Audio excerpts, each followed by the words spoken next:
tenés como factores externos, factores internos, y te diría que también dos capítulos más, factores propios del mercado y factores extra mercado. Cuando digo lo de afuera, venimos de una semana donde la macroeconomía internacional generó muchas dudas, consecuencia del dato de desempleo en Estados Unidos y el aumento de las tasas de interés de referencia en Japón, junto a los temas geopolíticos que ya lamentablemente lo venimos naturalizando, que tiene que ver con las guerras, las invasiones, etc.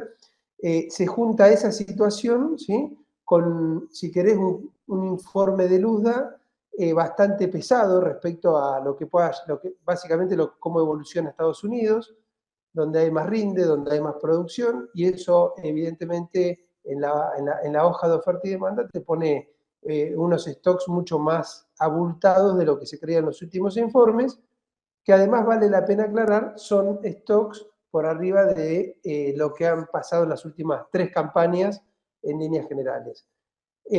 Biogenerales para todos los cultivos, ¿no? Después empiezan los dobles clics, hay algún puntito más alcista por el lado del trigo, donde de nuevo se relaciona con la performance de exportación y producción que tiene básicamente el origen de Mar Negro, que es Rusia y Ucrania, para resumirlo ahí. Entran en el resto de los países como Kazajstán, Uzbekistán, pero el grueso es Rusia y Ucrania, donde hay un recorte productivo y donde hay un recorte a la exportación de los dos países para el trigo, y eso te ponía una alerta de decir, bueno, hay un factor que tal vez no es tan bajista como el resto de los factores, ¿no? Pero cuando empezás a ver oferta en el resto de los países, no te estaría faltando en absolutamente nada, ni trigo, ni cebada, ni maíz, ni soja, si querés, como los principales cultivos, y pareciera que, y ahí lo bajo un poquito a la Argentina, el caballito de batalla de cara a la campaña que estamos transitando, pareciera que es el girasol, ¿no? Que venía con precios muy bajos, hoy se defiende relativamente bien en términos relativos contra otros cultivos, y además el año es niña, con lo cual hay una intención interesante respecto de cuánto se puede llegar a sembrar. En el medio, la macroeconomía argentina, ¿no?, que si uno la quisiera extremadamente resumir, sería las 3 patas de tipo de cambio, tasa de interés e inflación, ¿no?, que uno correlaciona eso porque básicamente ahí tenemos un tema que impacta 100% en la toma de decisión del productor. Y eso obviamente va y viene a la macro y a la micro en términos de que comercializa el productor impacta en la macro por reservas, por liquidación de divisas, etcétera, y qué es lo que no haga impacta 100%, digamos, en los precios, con lo cual, y obviamente en el cierre del negocio del productor agropecuario de la campaña pasada y, digamos, en la transición a la campaña nueva. ¿Por qué digo esto de las 3 patas? Porque en líneas generales la inflación viene con tendencia a la baja, los datos que seguimos viendo de los últimos meses, claramente la restricción de gasto y la restricción de emisión monetaria tuvo un impacto sobre esta variable y obviamente sobre el nivel de actividad.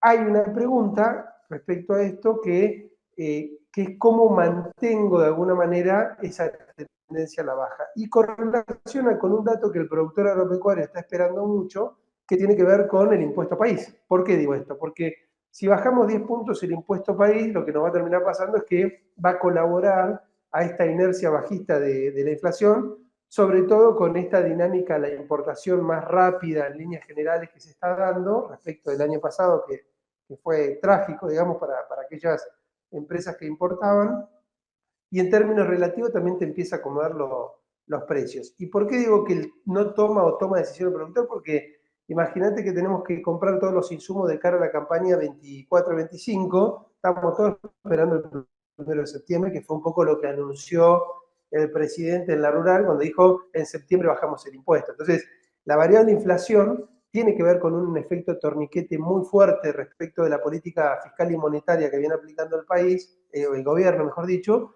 pero también tiene de expectativa por el hecho de que qué pasa si bajan 10 puntos la importación y tengo un producto importado no sé, 3, 4, 6 meses atrás, ¿no? Entonces, ahí arranca, digamos, que es lo que genera es una parálisis en la toma de decisión en el agro, ¿no? No digo en el resto de la economía, pero sí en el agro particularmente. o sobre todo el productor tomando decisiones de compra, diría, ¿no? Porque las empresas que importan esto lo tienen claro y lo van manejando. La otra es la tasa de interés, ¿no?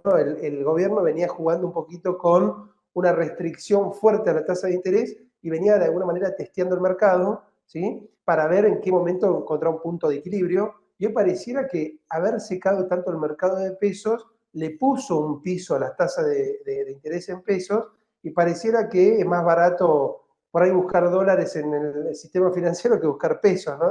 De hecho, hoy entre la expectativa de evaluatoria que tenés y la expectativa de inflación, la realidad es que no tenés tasas tan marcadamente negativas como teníamos un mes atrás.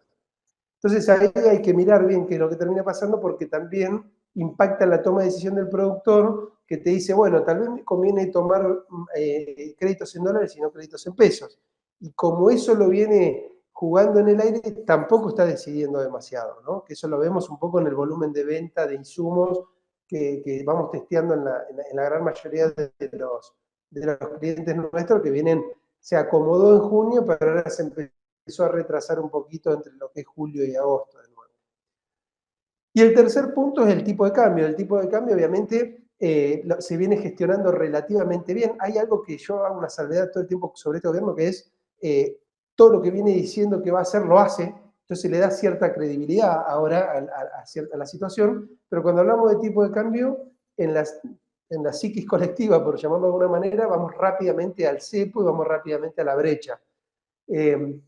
Ahí me da la sensación de que cuando un productor tiene expectativa de no brecha cambiaria para comercializar su activo, en el corto no la veo, me cuesta verlo, pero sí es cierto que es el tercer elemento que retrasa tomas de decisiones. ¿Y eso qué genera? Que Argentina tenga un stock. Y esto es lo que la idea fuerza que quiero dejar es que Argentina tiene un stock elevado de soja, o no tiene un pricing de soja en volumen absoluto, no en relativo.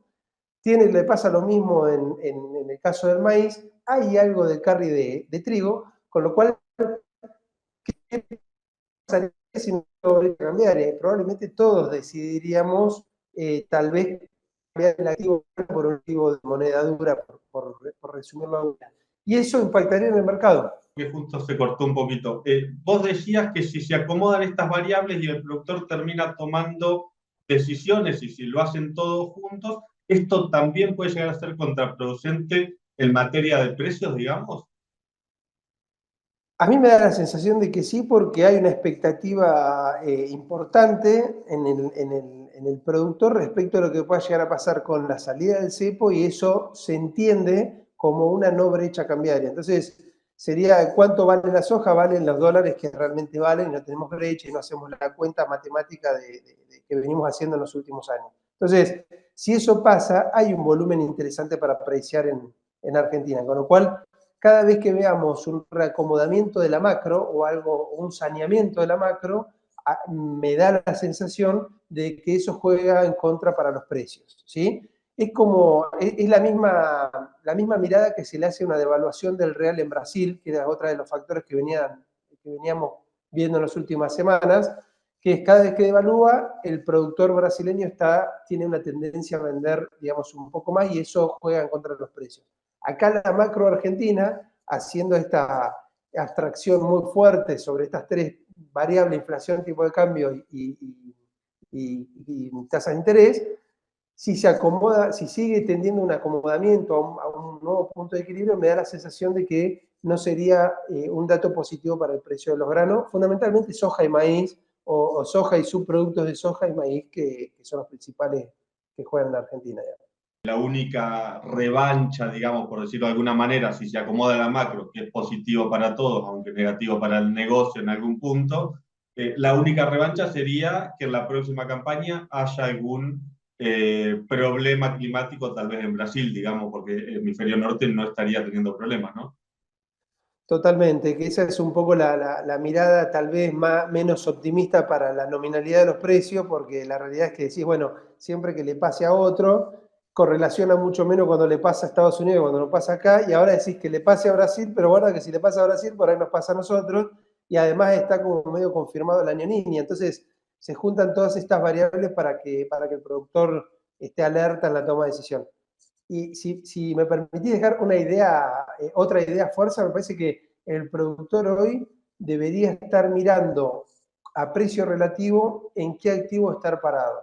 ¿Por qué digo esto? Porque si realmente se cumple el 1 de septiembre o el 10 de septiembre la baja del impuesto país, eso sigue, y más la baja de inflación que venimos teniendo, sigue acomodando, más allá de que venimos de un lío enorme de precios, los precios relativos. Entonces, ¿cuántas toneladas te cuesta comprar 100 litros de glifo? ¿Cuántas toneladas te cuesta comprar una rueda para el camión? Eso empieza a acomodarse al histórico y me parece que ahí no hay que esperar a que se acomode al histórico, sino que hay que ver en qué momento tengo que ir tomando decisiones, porque no va a ser en el corto que se va a acomodar, pero sí en el corto me parece que tenemos que tomar decisiones de nuevo por el inverso que presenta el mercado en términos de precio, que eso es lo que más me está preocupando a mí cuando hablo con algunos de mis clientes que no tienen cobertura sobre noviembre en soja o diciembre maíz.